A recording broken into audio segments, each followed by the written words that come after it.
And we are live. Yes. Welcome, everyone. Come on in. Come on in for an amazing edition of Tuesday Talk. We are live 9 p.m. GMT. Who in the chat knows what that stands for? Greenwich Mean Time. Yes, 3 p.m. Eastern Time and wherever else you are. Welcome, welcome, welcome to Tuesday Talk. We have an amazing guest today, an amazing guest, an internationally known and recognized and absolutely well respected author and Black historian, Mr. Robin Walker.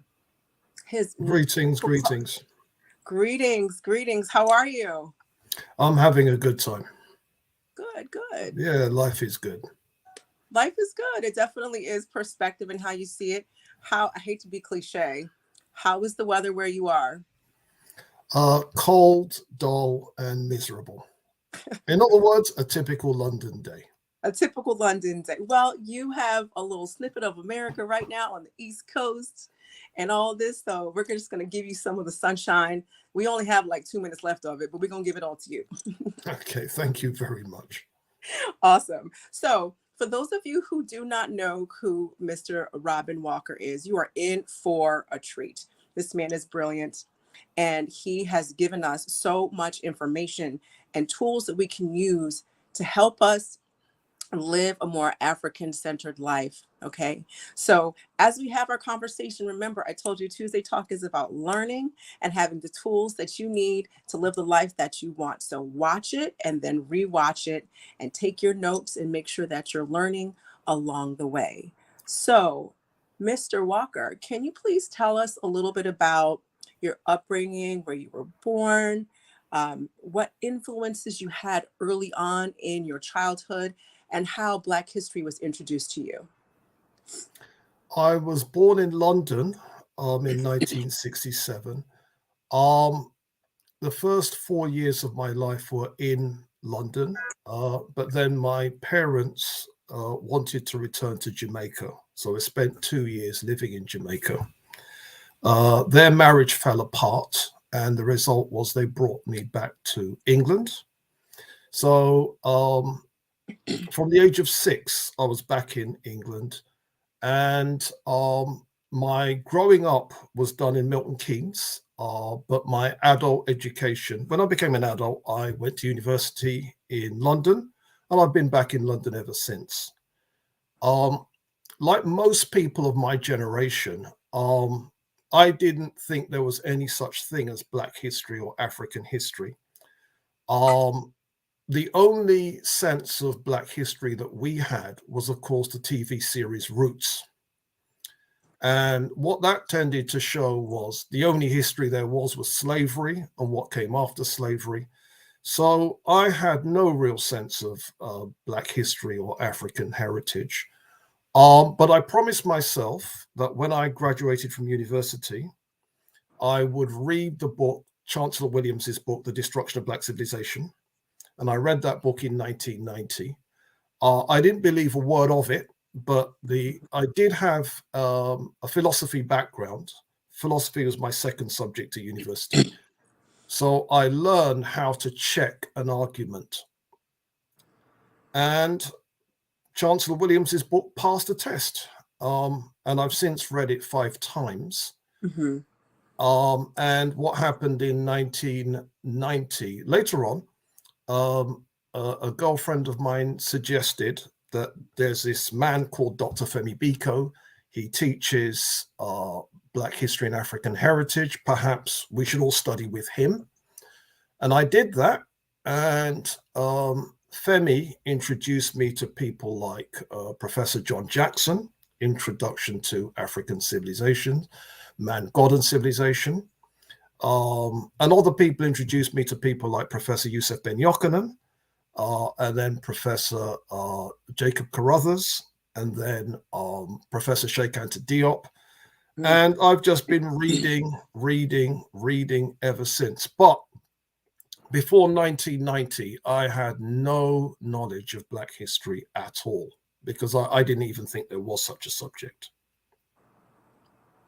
Wow, that is amazing to have written the books and articles and things that you've written, to have had such a like a very definitive date as to when this door, kind of opened up for you, is amazing. Can you tell me some of the things that you read that stuck with you?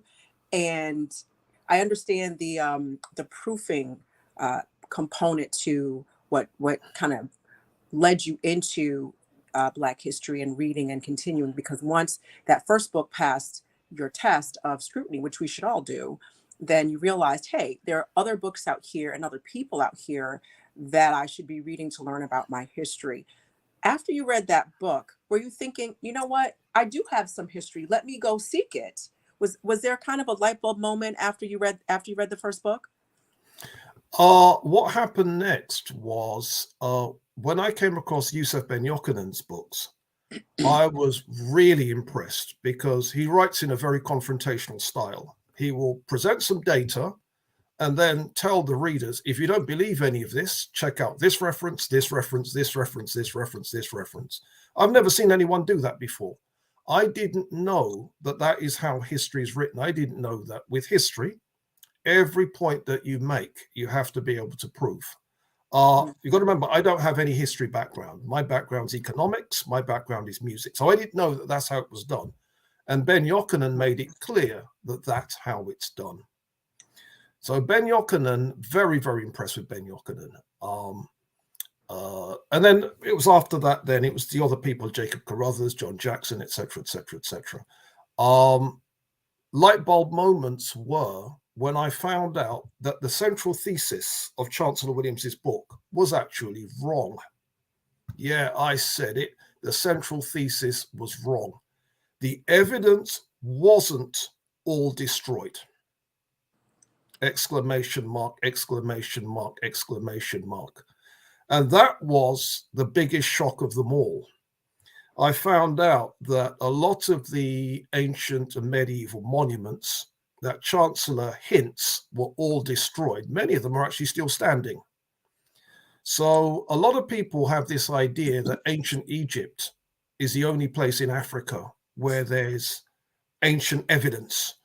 And the impression given by a lot of scholars, no disrespect, but a lot of African American scholars, is that outside of Egypt, everything else has been destroyed. And then you find out that the city of Timbuktu, for example, is still standing with its 14th century heritage is still there. The University Mosque of Sankore is still standing. The oratory of Sidi Yahya is still standing. The Jingorabira Mosque, built by Mansa Musa I, is still standing. You then find out that the palaces in Hausaland, built during the time of Mohammed Rumfa in the late 15th century, that's still there. The Daura Palace is still there. The Katsina University building is still there. Then in some other parts of Africa that Chancellor didn't venture into, like Ethiopia, you've got obelisks in one city, you've got underground churches in another, you've got mosques in another, you've got fairy tale castles in another. Stuff is still standing. So what it was what Professor Williams should have said is the attempted destruction of Black civilization, not the destruction. Do you see the difference? Absolutely, absolutely. That And was same great. thing. Professor Williams says in that the Timbuktu manuscripts were all destroyed in 1590. He says 1591. Everybody else says 1594. We've since found out that 700,000 of those manuscripts are actually still here. Mm, that's amazing. So when you hear the list of some of the stuff that Mr. Walker mentioned is in his book When We Ruled, and and it goes more into depth in the book that we're going to discuss later. There's kind of a little bit of an insert right there. And so the list of what he just gave you was a verbal list of proof and evidence of our civilizations that are still standing, to prove that thousands of years ago we had already achieved a certain level of intelligence, decorum, university in the sense of learning and coming together to learn, and that the evidence of that level of progression of our civilization existed way back then. So that that lends to the, that undergirds and explains how we are as ancient as we are as African people, and how that traverses the entire continent. I remember learning, and so a little bit about my background is I, I knew Santa Claus was not real. Jesus was black, and the first people on the planet were African people. And I had, my parents gave me as much African and black history that they knew, and so in school learning certain things, I questioned it. Like I remember being in my freshman class and we had heritage. And I was like, how is this heritage when we're not talking about African people? And then I'm like, oh, well, they just mean they must mean white heritage. And so along the way, I kind of made some of those fixes. So if you were taught that our history begins with slavery, or the wordplay is slaves come from Africa, like you go to the grocery store to buy groceries, you go to a car lot to buy a car, you go to a hair care supply store to buy hair care supplies. So when you hear slaves come from Africa, it makes it sound like Africa is like the store for slaves, and like that's all Africa made. And so when you frame it with that word, with that wording, and then you don't give any history to precede that, that it frames your mind into thinking that, hey, we just appear as slaves and we have no history. And so then when you have someone like what Mr. Walker just listed, all of the evidence and proof of the ancient civilizations that we had, means that we don't come from enslaved people, that unfortunately that's a part of a much greater longer history that far extends way back beyond what is always in the forefront of how we're all portrayed. Okay, so like Mr. Walker named a lot of places that we should all research, learn, and know about. Just because he rattled it off of his head that fast doesn't mean that it's not important. It's important because it gives you the backstory to us. So I hope that you kind of, get a little bit of that, with what he was just saying. I do want to go a little bit into the long chronology and the short chronology, and if you can kind of give some contemporary history as well. On this platform, we spend a lot of time talking about Kemetic history, or ancient Kemetic history, which is very important. That civilization is very important. But just like you said, there were other civilizations that were happening at or around that time. If you could kind of give us the long and the short chronology, and also give us contemporaneous history with people from that time. Okay, very simply, the question is, uh, how old is ancient Egyptian history, ancient Kemetic history? What's the starting point? Well, if you go online or you pick up a mainstream history book, the impression would be given that Egypt's very first pharaoh, the very first pharaoh of the very first dynasty, is Pharaoh. Sometimes his name is given as Menes, sometimes it's given as Name, and he is said to have ruled 3,100 years BC. And that's the generally accepted perspective.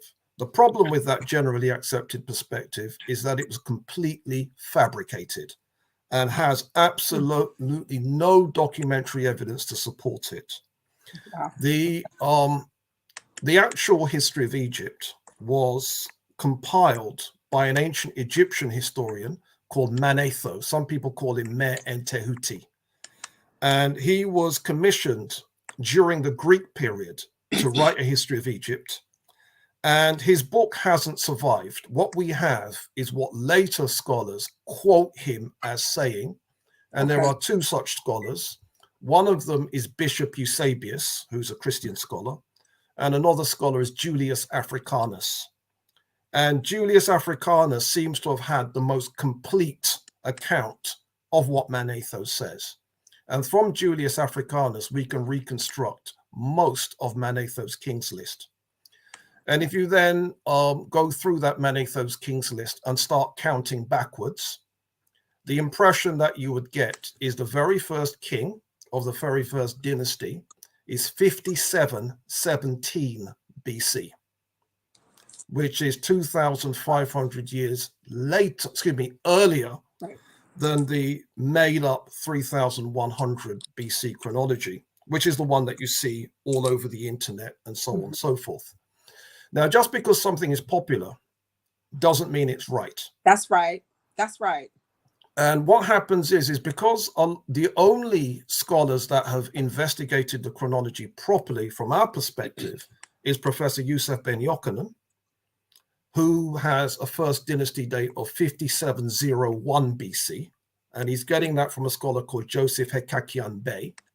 And the other one is John Jackson, who is coming with 5776 BC, and he's getting that from Duncan McNaughton. So what I did was I checked the Joseph Hekakian Bey chronology, and I checked the Duncan McNaughton chronology, and I found that what they are saying is much, much closer to the truth than the made-up 3100 BC nonsense, which is in all the history books and so on and so forth. So what I did was look at what are the fixed points in the history, and what is the evidence for those fixed points. And then what I did essentially was correct Manetho, correct Me Entehuti. And it's not a difficult correction. Sometimes he missed a king out, so I put him in. Sometimes he put some people in that we can't substantiate, so I took them out. And just by dotting I's and crossing T's, I came to the conclusion that the very first king of the very first dynasty, Menes or Name, was 5660 BC, which is close to the 5717 given by Julius Africanus, close to the 5701 given by Joseph Hekakian Bey and used by Yusuf Ben Yochanan, and close to the 5776 BC used by John Jackson, but he's actually getting it from Duncan McNaughton. So what I did was I also then found out, well, what is the evidence on which the whole chronology is based on? And so I checked things like the Turin Papyrus. I can't read ancient Egyptian, but I can count in it. So if you know how long a particular person's supposed to reign, you can work out, oh, that's him or that's her. And I was able to do that, compare it with the other fixed points in Egyptian history. And the most important thing was, I think are you aware of the redating of the Sphinx by Professor Robert Schoch? Professor Schoch. Okay, the Sphinx is not 2500 BC or 2600 BC, which is part of the lying propaganda that makes Dynasty 4 2500, 2600 BC, and therefore Dynasty 1 3100 BC. The Sphinx is actually 5000 BC, and that was established by Professor Robert Schoch of the University of Boston, who noticed that the Sphinx has rainwear in a country where it doesn't rain. And therefore, Egypt must have rained at some point, and the latest geological period where it could have rained was 5000 BC, and therefore the latest possible date for the building of the Sphinx is 5000 BC. Now, on my chronology, the fourth dynasty, the time period of Pharaoh Khafra, the builder of the Sphinx, is 4800 BC, which is close to Robert Schoch's 5000 BC. Do you see? Yes. And that means then the long chronology is correct. And so the short chronology, it may be popular, but, you know, at one time, Donald Trump was popular. It is what it is. It is what it is. Thank you. So what Mr. Walker just did was basically like when you are putting your sheets on the bed and you shake them and then you smooth it out and then you see what you have in terms of where you have to begin to fold it under the mattress. That's what he just did by correcting dates based upon empirical evidence. Based upon evidence, we can give the a more accurate date as to when things happen, and so you've got a longer chronology, meaning we go back even farther than what people typically say. And what he was saying, just because something is popular doesn't make it correct. Can you talk a little bit about Sumer and where Sumer fits into all of this, and the level of their development of their civilization around the same time? Yeah, ancient Sumer was in fact a largely Negro civilization, even though on the modern map it's Iraq. Now that blows people's minds, but we weren't just in ancient Egypt. That's right. The Middle East during this time period was Negro as well. And the descendants of those Sumerians, they're still around today in modern Iraq. There's a population in modern Iraq known as the Marsh Arabs. Mm. And the Marsh Arabs to this day are black, and they are the descendants of the Sumerians. All right, now, what dating do we have for the Sumerians? I mentioned a scholar called Duncan McNaughton, and Duncan McNaughton is the person that wrote the book, A Scheme of Egyptian Chronology, where he poses the date 5776 for Egypt's very first king, Pharaoh Menes or Pharaoh Name. That same Duncan McNaughton, the same guy, wrote a book on Babylonian chronology. And that book was published in 1929. And that book is called A Scheme of Babylonian Chronology, published by Duncan McNaughton. Excuse me, I'm wrong. 1930s when it was published. And I have the book. And his very first kings of the Middle East, Sumer, his very first kings is 3189 BC.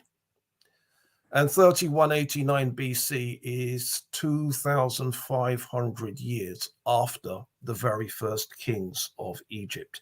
So when the ancient Egyptians were doing their thing, the Sumerians were in prehistory. They were not dealing with history yet. And the time period where the Sumerians are dealing with history is the same time period that the ancient Egyptians were dealing with the Middle Kingdom.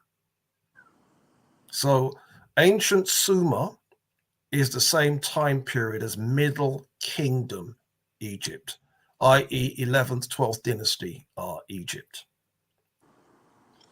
Can you explain what prehistory means? Before there's governments. Does that make sense? All right, so what it is then, if we go back before Pharaoh Name in Egypt, there's no government. Egypt, there's people living there, but they haven't established a government yet. They haven't established kings yet. They haven't established laws yet. And the most important thing that makes up history is they don't have writing yet. Does that make sense? Yes, it And so does. anything before that period is prehistory. So the Sumerians, they get their act together 3189 BC, according to Duncan McNaughton. So before 3189 BC, they are in prehistory. And before 5776 BC, according to Duncan McNaughton, the ancient Egyptians are in prehistory. Okay. So basically prehistory is before people really kind of come together as a community and set up some structure and record who they are and what they do. Absolutely. Absolutely. Yeah. Yeah. Okay. Okay, great. So, when we had spoken before, we talked a little bit about the Egyptians being the kind of little bit more recent ancestors to the West Africans. Can you go into a little bit of that, and your opinion on, Egypt fell and migrated west and, settled in West Africa? Can you go into some of that for us, please? Honest opinion, I don't believe that happened. Right. Yeah. Mhm. I am very, very much guided by my colleague and co-writer. If those of you that have got the book When We Ruled, it's co-written by a Zimbabwean scholar called Farirei Supia. And he has researched the linguistics of it. And here's the thing. We can definitely trace from ancient Egypt to East African culture. So there are people in East Africa who you can clearly draw a connection between the ancient Egyptians and them. With West Africa, it's much harder to do, because if the ancient Egyptians are the direct ancestors of West Africans, we have to ask the obvious question, why aren't the West Africans speaking Coptic, which is what the West Africans should be speaking? Does that make sense? We can't explain that. So Fari Supia's position, and this is the position that, because he's the person that did that research, I'm of the opinion that yes, the ancient Egyptians were black people. Yes, they were ancestors in the broadest sense of the term, but they are not the lineal ancestors of West Africans. They're lineal ancestors of other groups of black people in Africa. All right, so are there any West Africans speaking anything like ancient Egyptian? Yes, the Hausas. You can link Hausa, you can link Cushitic, which is Somali, you can link Berber, which is the language of the desert Berbers. It's called Tamashek. You can link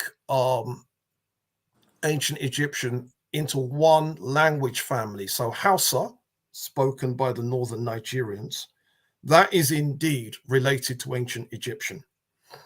But the other populations that people think of as being descended from the ancient Egyptians, such as the Yoruba, the language is just too different. And the percentage of ancient Egyptian words that should be in Yoruba, they're just not there. Do you see? So in my opinion, the ancient Egyptians should be seen as ancestors in the general sense, but not in the specific sense of being the ancestors of people from West Africa. So I smiled when he said Hausa land, because my grandmother took the test for the maternal lineage to see where the original African woman came from, and it was Hausa land. And so that's super exciting to hear that, and to hear that from you. So that was pretty awesome for me personally.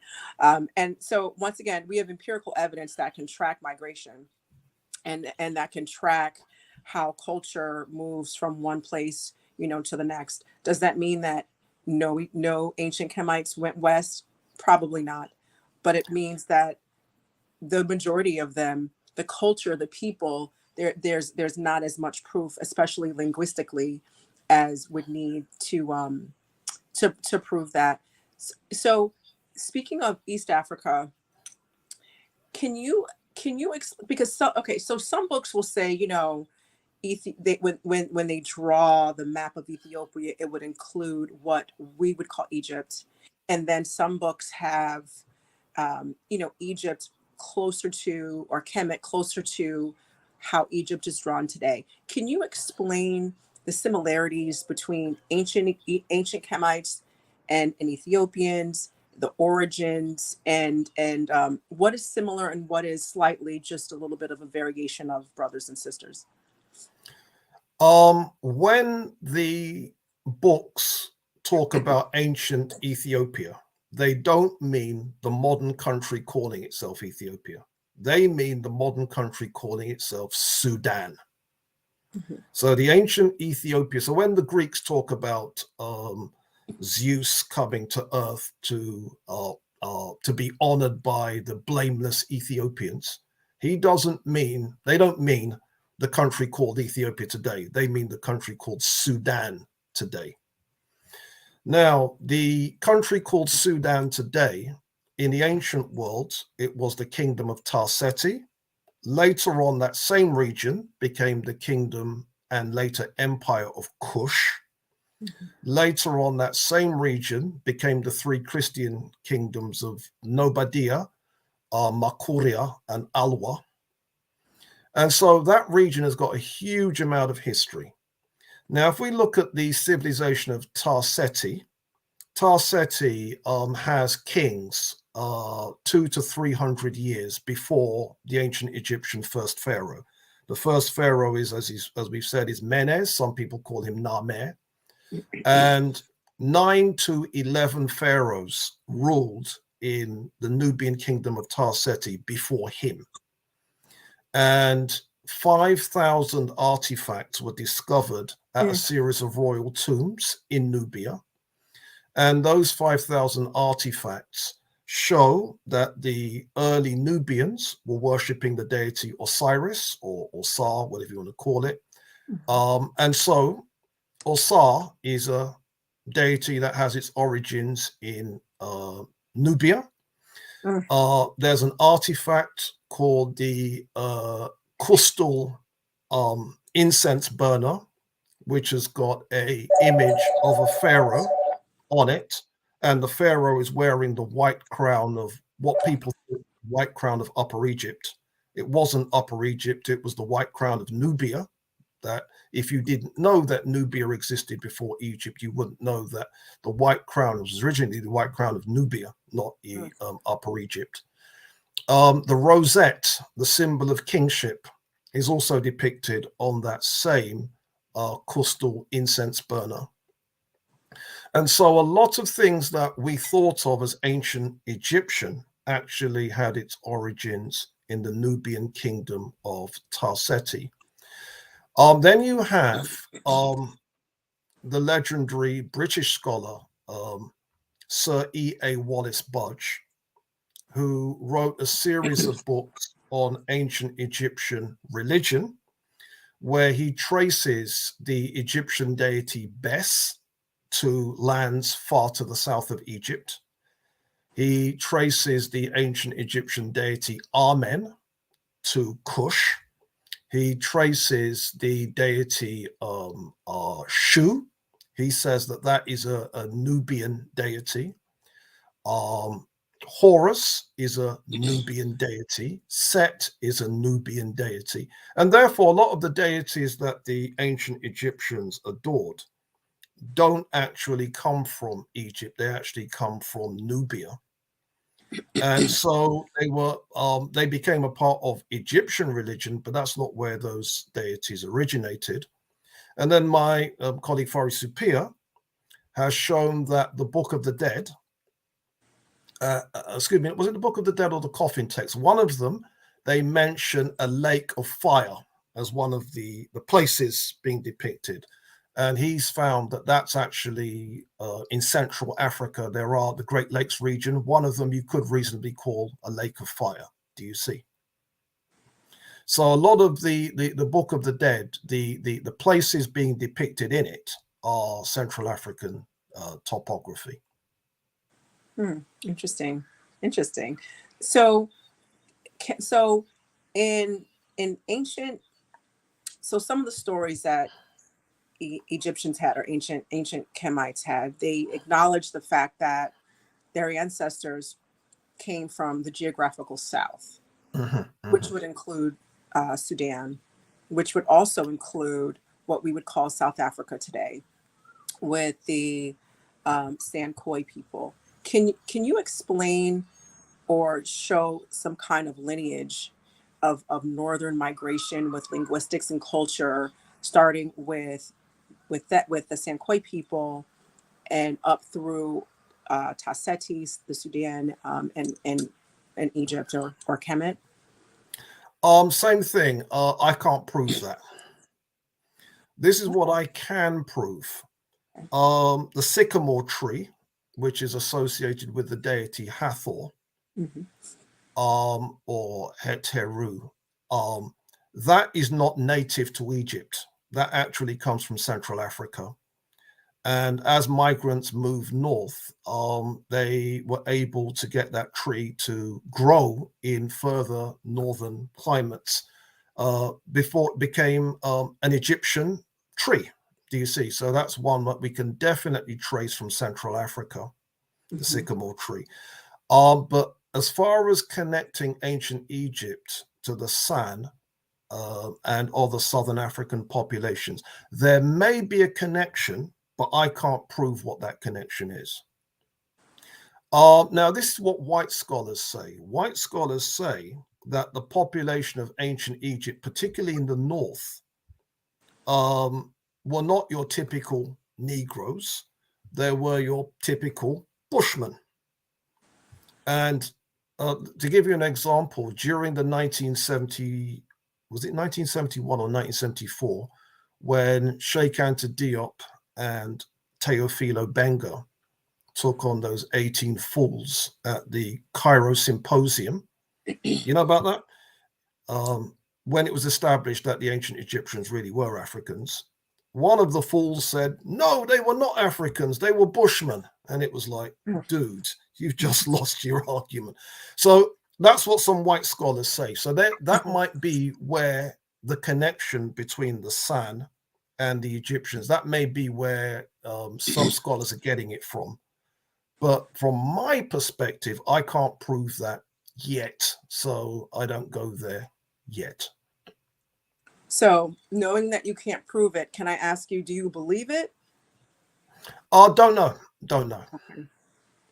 My thing is the ancient Egyptians were Africans, but whether it was Group A Africans or Group B Africans or Group C, whatever, I'm easy.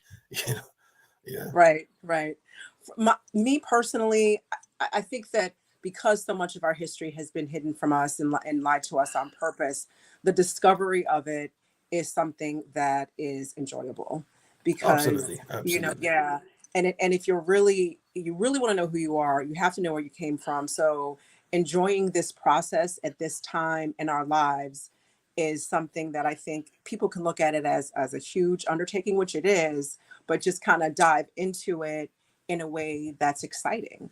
Because when we hear new information, other stuff is dispelled. We learn new languages, just learn new information. To me, it's just like a bevy of information that can be kind of fun. So I really do, kind of appreciate the process of understanding who we are in learning new things about ourselves. You know what I'm saying? That's one of the reasons why I started Tuesday Talk, so that people can come on and get information and go back, look it over.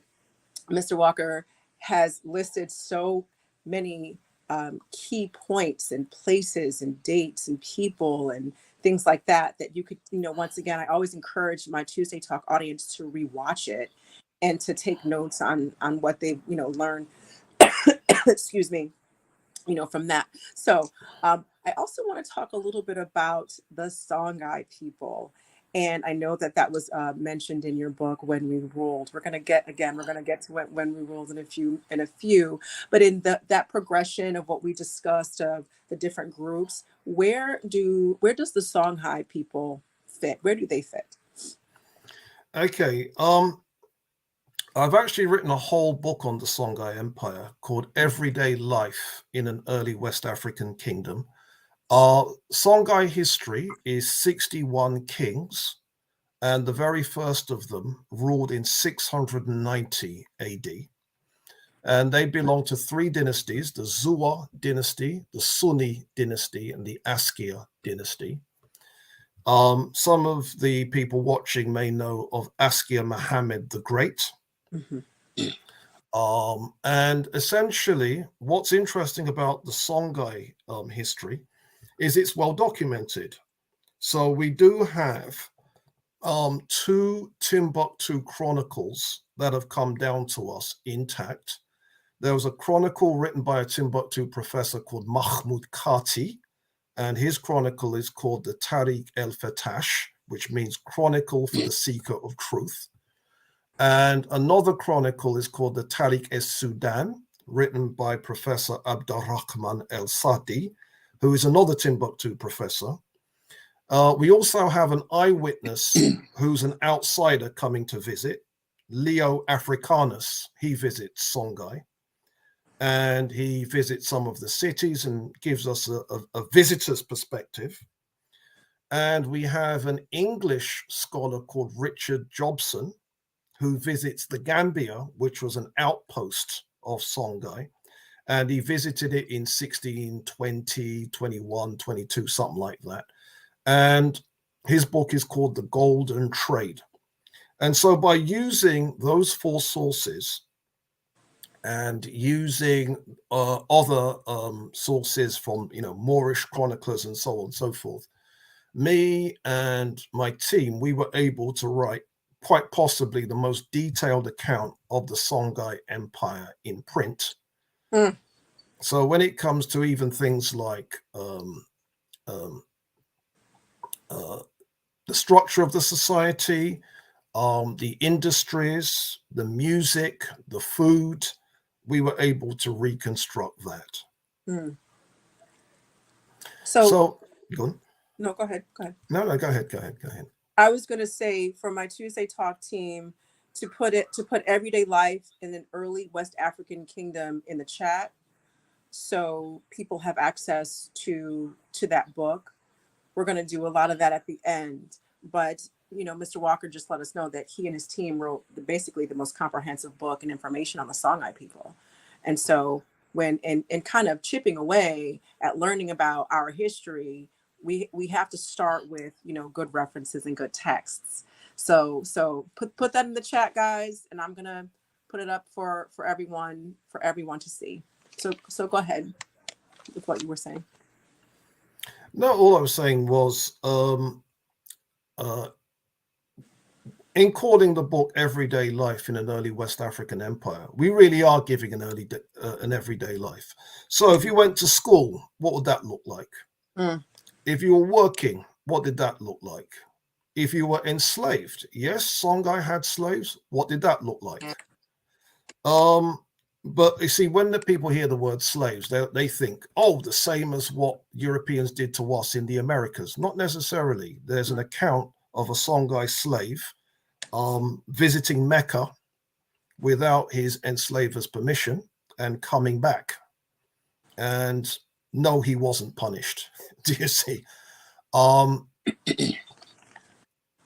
You get a very, very rich sense of the kind of thinking and intellectualism of the people of West Africa.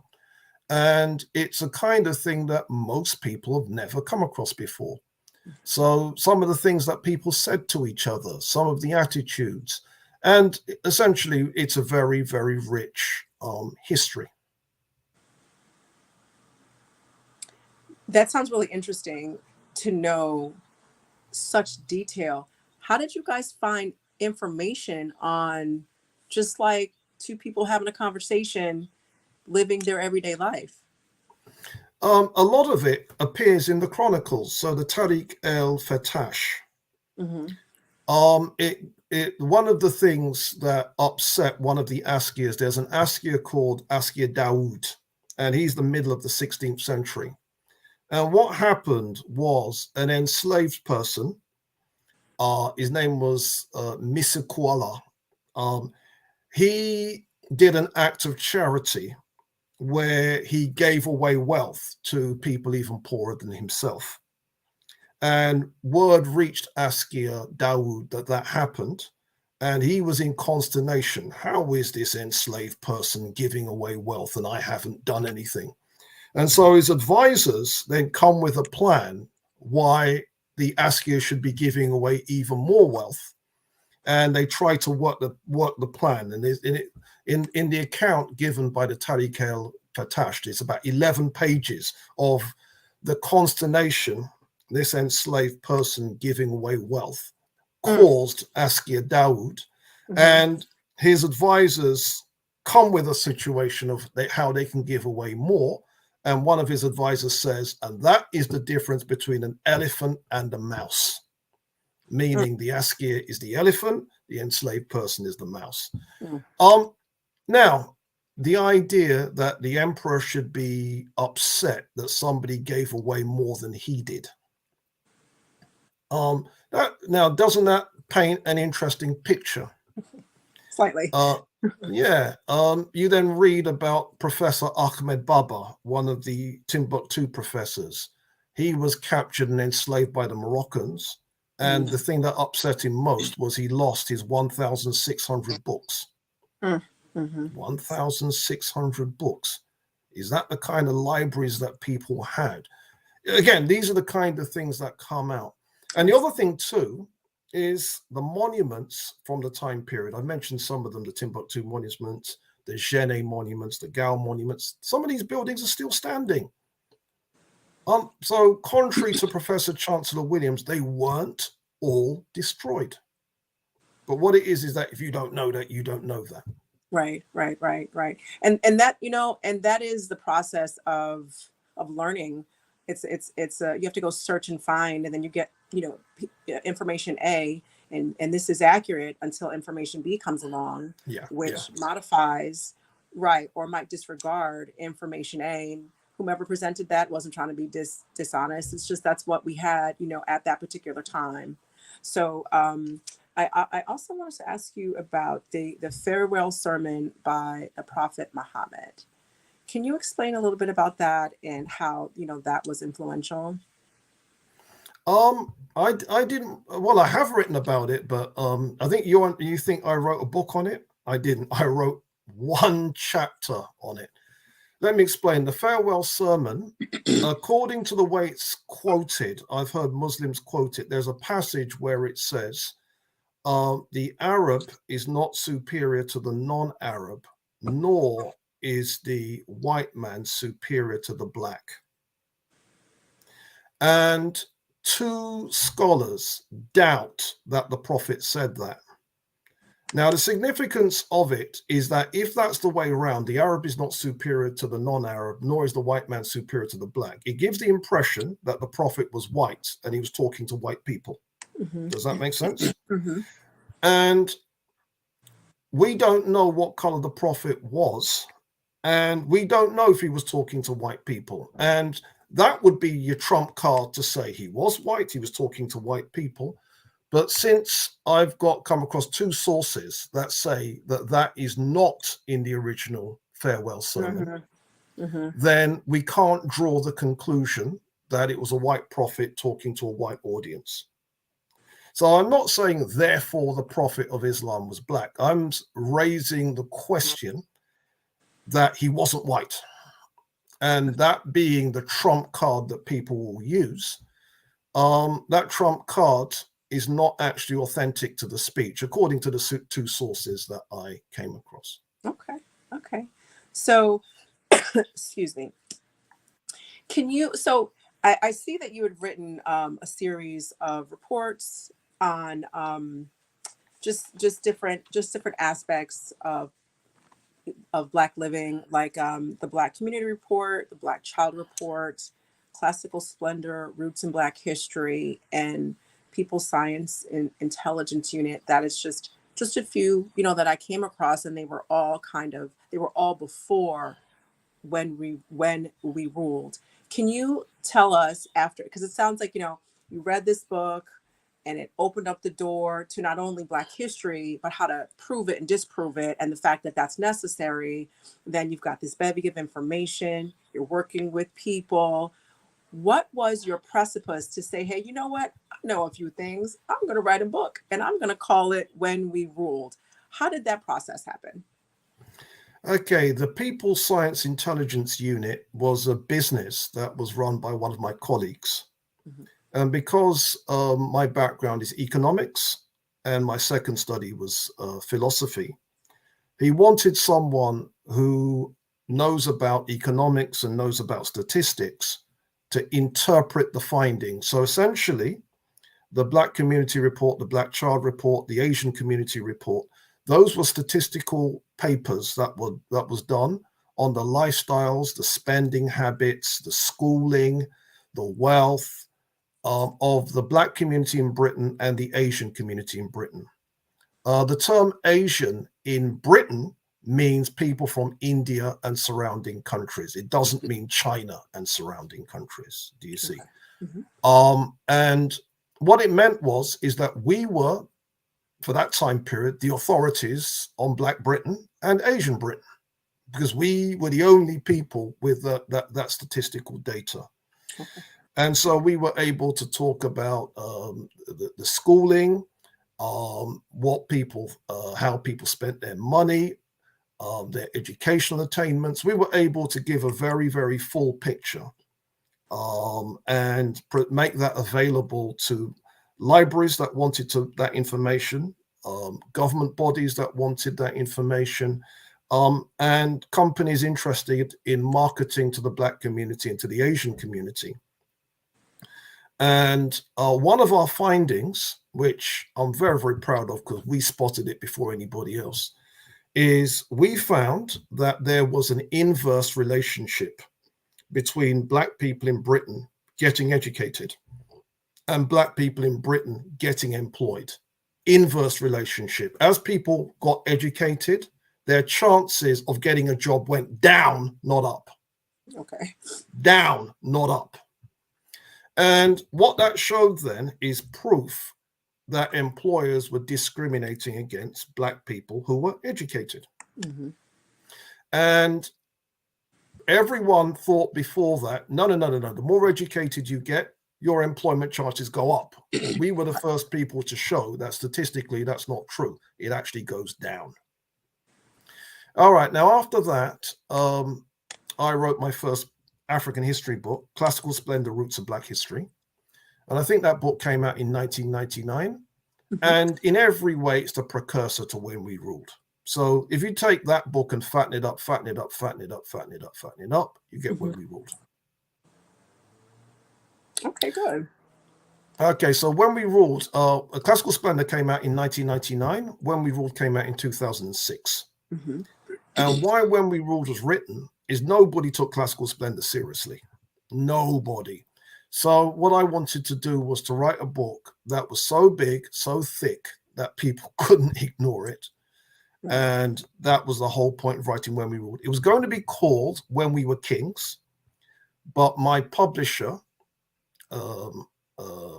who's a Black politician called Patrick Vernon, he suggested, can you make the title gender neutral? So if you take When We Were Kings and gender neutral it became When We Ruled. Oh, okay, great.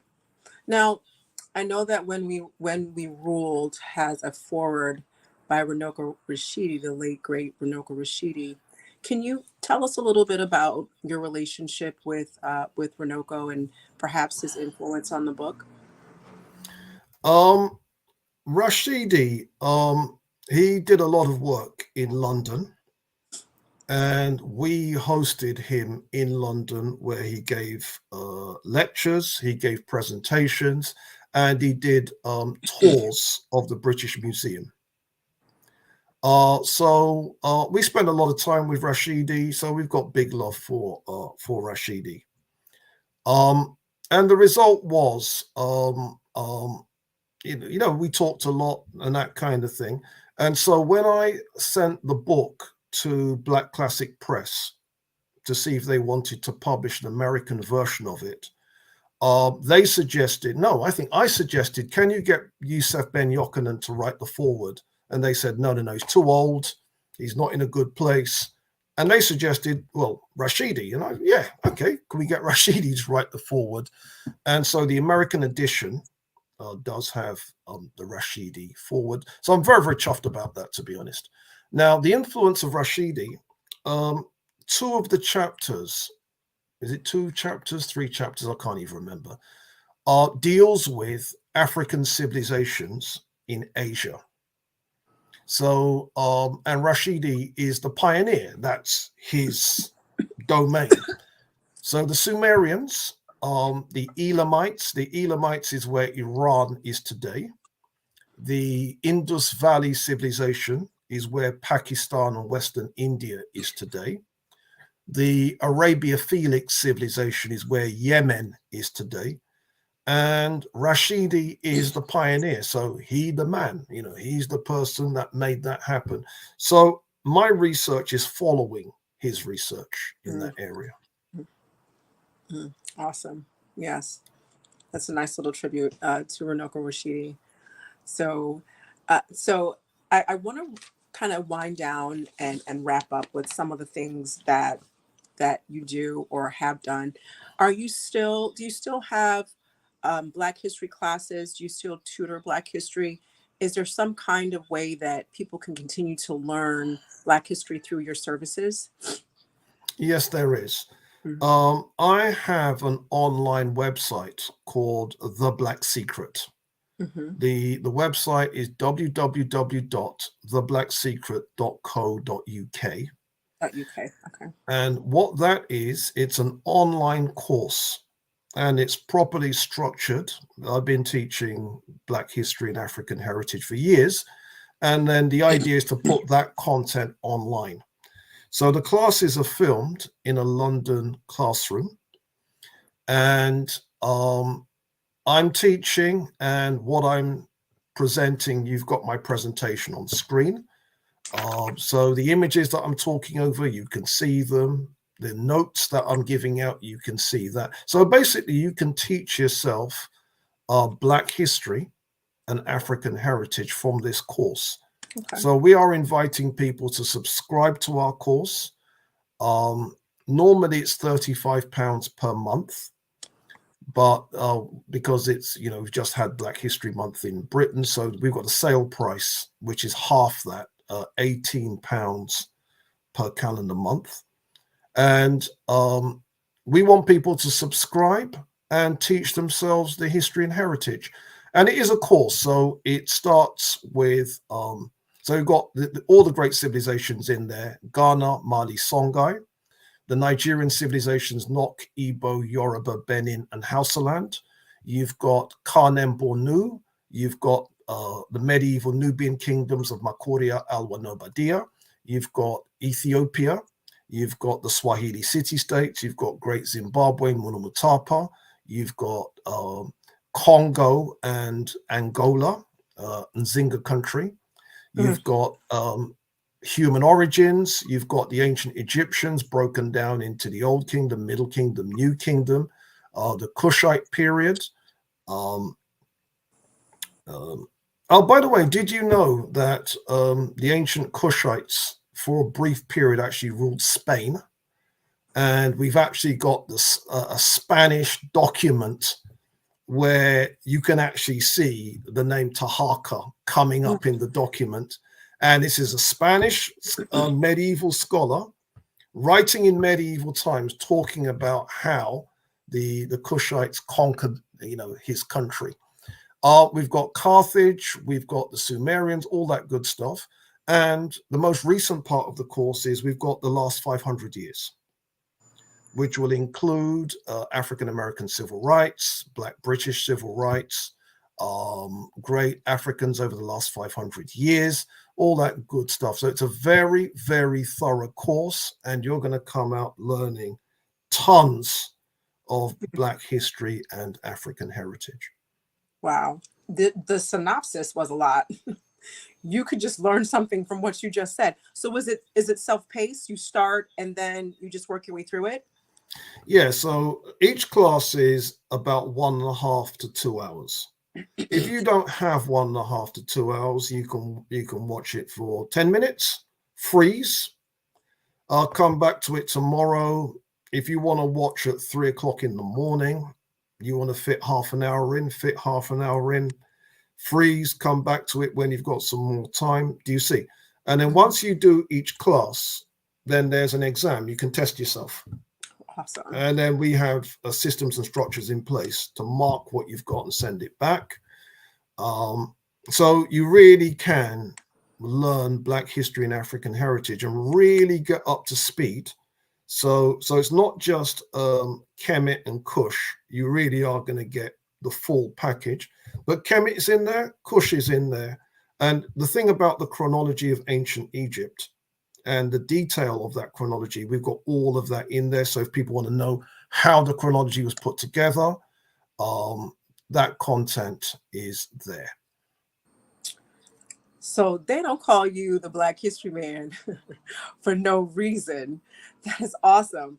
I'm taking that course and I'm going to encourage others to take that. So,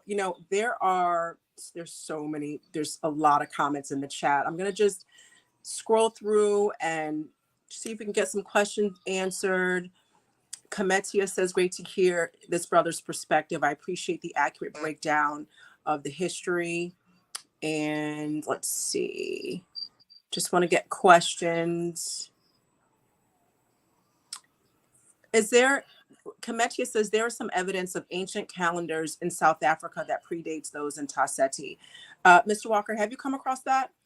Yeah, I have, but I don't believe it. I don't believe it. What it is, it's an article that came out called Adam's Calendar. And what was found was where modern Johannesburg was found stone ruins. And two reports came out, one claiming that those stone ruins go back 77,000 years. And then a second report said, no, that's wrong, 168,000 years. Now, here's the point. I'm not hating on those reports, because my thing is, if they can prove that we were building in stone in Southern Africa 168,000 years, I'm running with that. Wow. The problem is it was based on astronomical dating, and the astronomical dates don't stand up. That's what the problem is. Right. So the articles exist. They're there. The papers exist. The papers do say what I said they said, but it's purely that the astronomical dates don't stand up. Okay. Yeah. Okay. So there's no tangible proof that stands the test of time or scrutiny. So.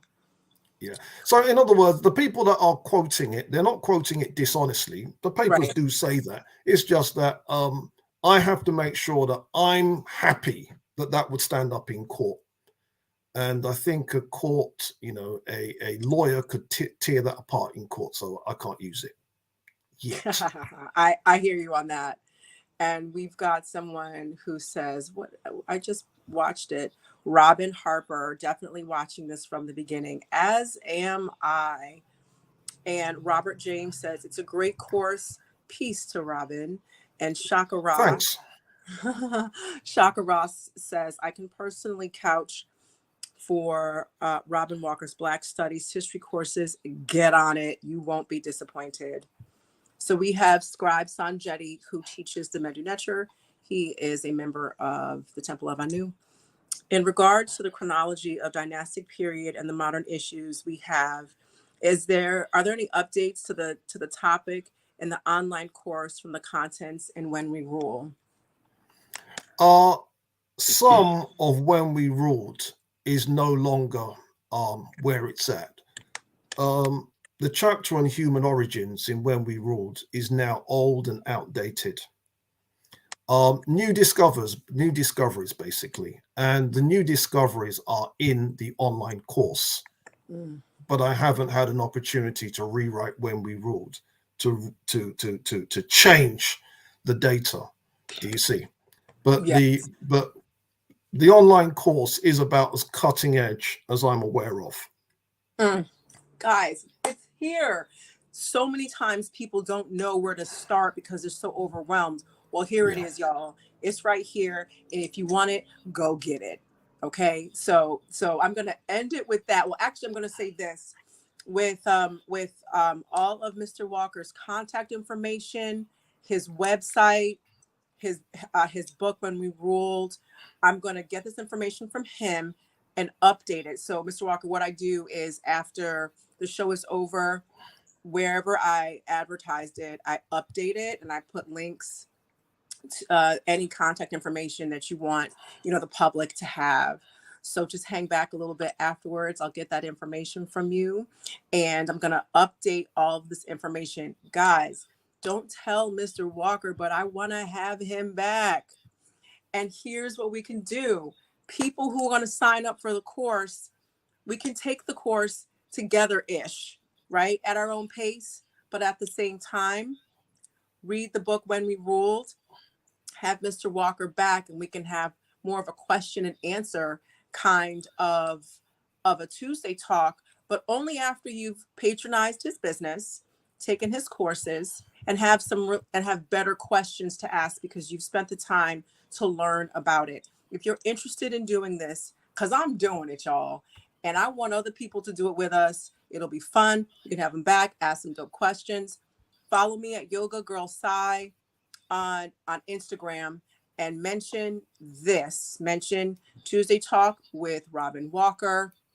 I'll organize it and we can make this fun. It's going to be at your own pace, but we'll be doing it together. Mr. Walker, thank you so much. This was such an eye-opening Tuesday Talk. Your course is the answer to a lot of people's dreams, really and truly, of understanding who they are, but having it in some form of order, chronology, sequence. Everything's been proofed and with evidence so that we know that we have a good, solid source. This is something people can do as a family. You could take a year to do it. You, all your grandmama, the babies, everybody that can hear and speak and can repeat what you say can be a part of this process of learning who you are and make it something that is a lot of fun. So I just want to say thank you to everyone who's joined us for Tuesday Talk, and my Tuesday Talk team who's in the background, keeping everything rolling. And of course, our guest, Mr. Robin Walker. It was such a pleasure having you. And I look forward to having you back after we do have our little group and learn from your course. So thank you so much for being a part of Tuesday Talk this evening. Thank you. Thank you. Thank you. So if you can kind of hang back, I'm going to, something is stuck on this end. Here we go. I'm going to end the broadcast and then we'll be able to get some of that information, even though I think my Tuesday Talk team probably got that. So this won't take that much time. Oh my goodness. My computer is, oh, here we go. My computer is stuck. Sorry about that.